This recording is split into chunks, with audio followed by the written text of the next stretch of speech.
Welcome everybody to the Advanced Guides for Pipes Part 2. So today we're going to have a look at multiple products and byproducts. So what the refineries are doing and how those byproducts are working and what you have to look out for there. Um, and after that, we're going to have a little bit of a deeper look into fluid levels, merging, splitting, how the liquids are moving inside pipes, and stuff like that. So this time we go a little bit more technical than last time, but I hope I can remedy a lot of rumors of things that are out there, like pumps on vertical or horizontal pipes and where they are necessary and what height they give and all stuff like that. So at that place there would be the standard subscribe, like, reminder and stuff like that. But today I just wanted to inform you I started to stream. So join me there on Twitch. I would be happy to have a few more viewers. I am going to be there on schedule at Tuesday at 7 p.m. GMT. But I will also do spontaneous streams if my timetable allows. I will announce those on Discord. So my stream is basically playthrough, but in the spirit of my channel and the guides I do, I will try to answer questions which you have in the stream ad hoc.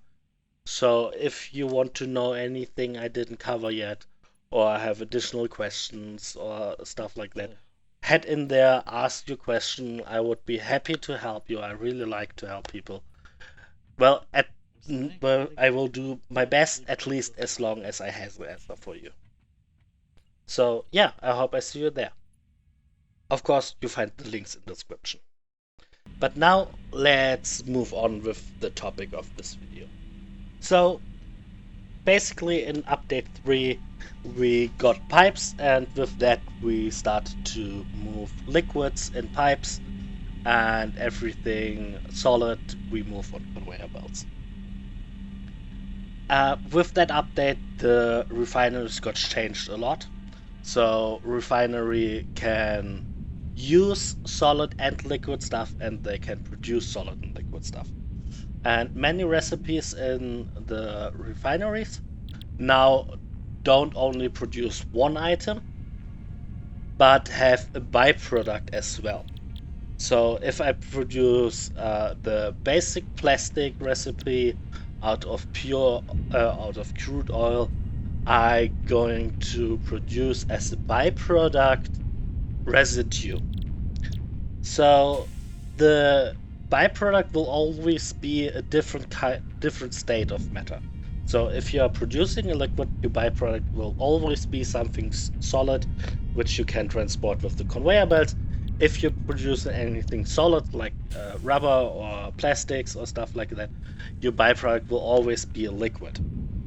This makes designing your refinery assemblies more difficult, because a refinery will stop if either the main product or the byproduct is full. So if you're producing plastic and don't have anything where the residue goes, your refinery will stop working unless you clear it out of the residue.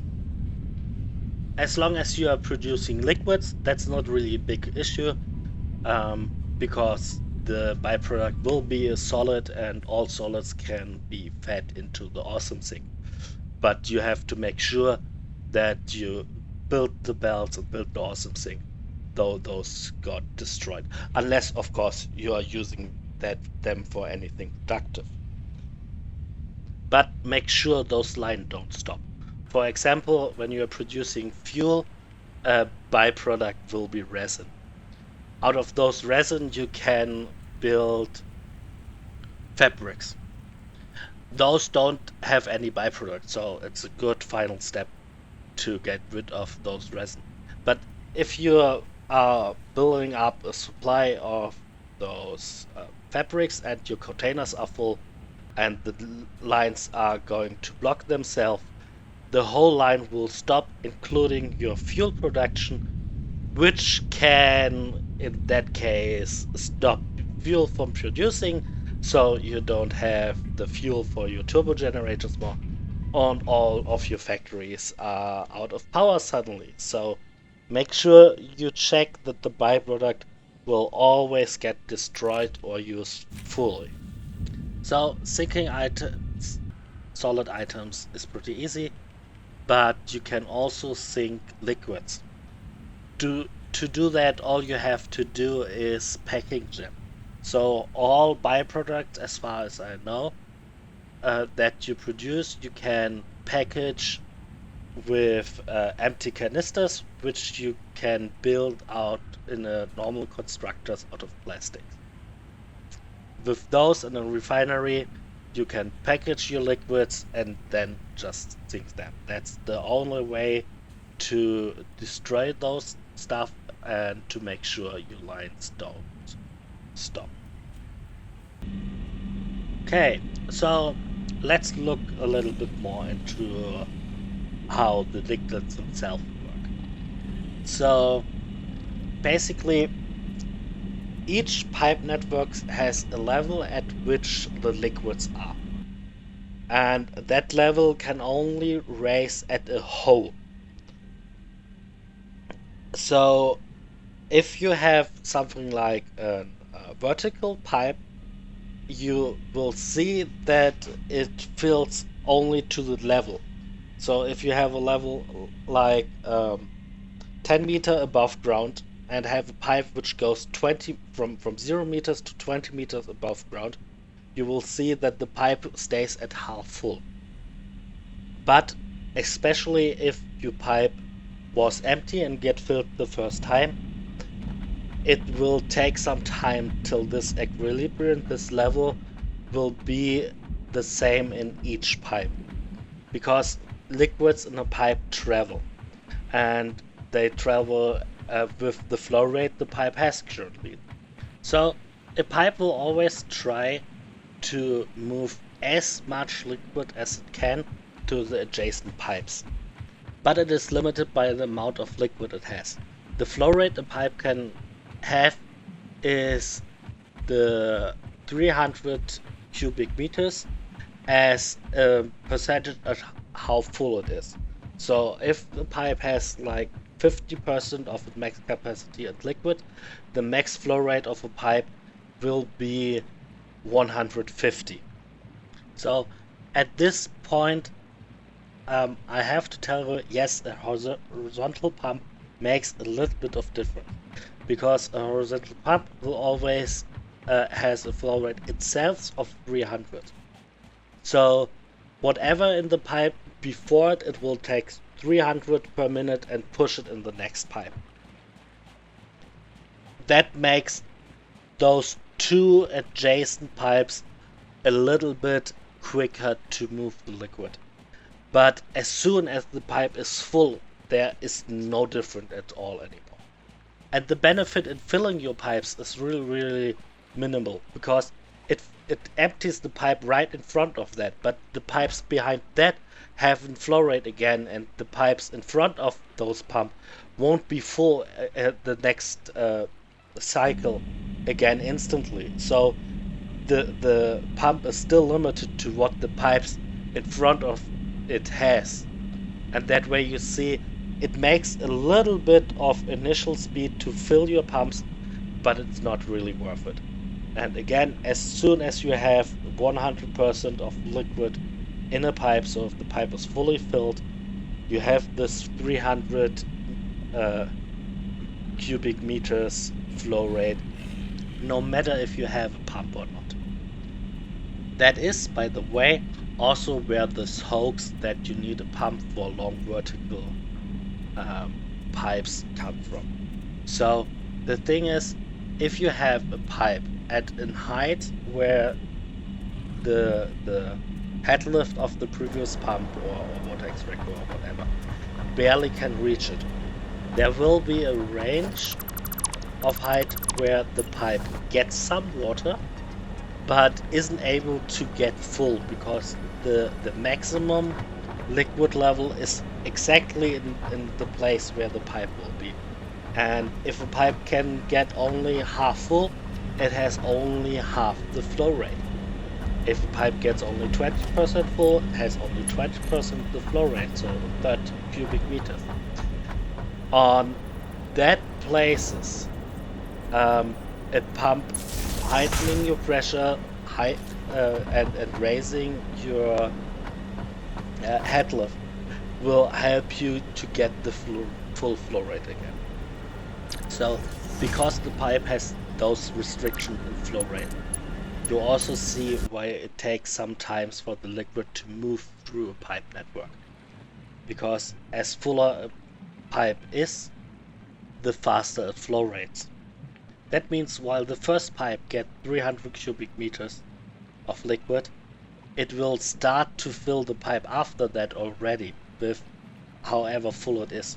So if it's at 50%, 50% of those 300 cubic meters will go to the next pipe already. The pipe itself fills and the next pipe fills also, and that pipe will also start to fill the next even before it's full. So you see, it's not like a wall that moves through the pipes. It's more like a wave that moves through the pipes to fill those. The same also goes for crossings, of course, too. So the flow rates on a crossing gets equal to each side. Each side gets the same output. And so if you split your pipes, the first crossing has a higher output than the crossings behind them, because the wave needs to reach the crossings behind them. But as soon as a pipe is full, it doesn't matter anymore. All the crossings will have the same flow, as long as they are full.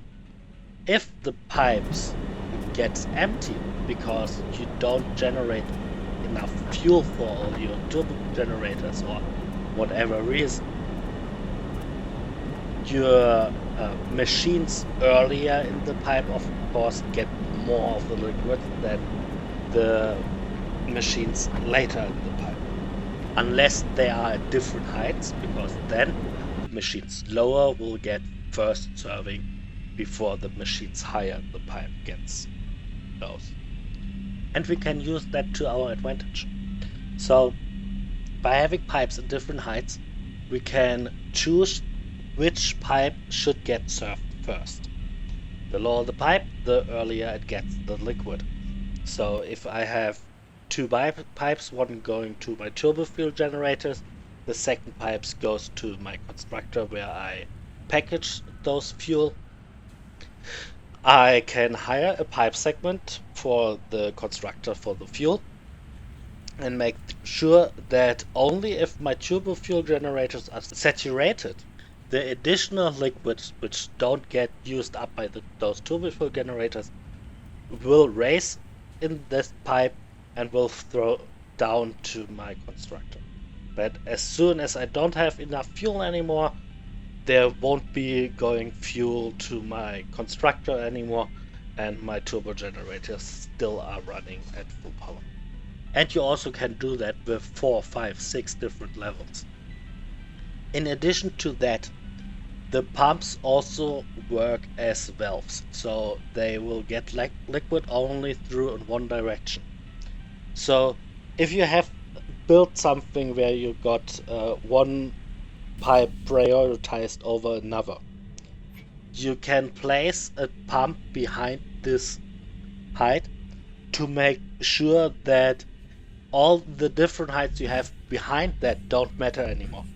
So I could have my turbo fuel generators 10 meters above my constructor for fuel, but because I placed a pump behind the race for prioritizing which pipe I want to use, I make sure that still those turbo fuel generators get first serve.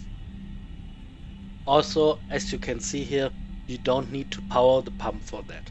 So make sure to save your energy for places where you actually need that. One last thing which might be interesting for you is with the fluid buffers.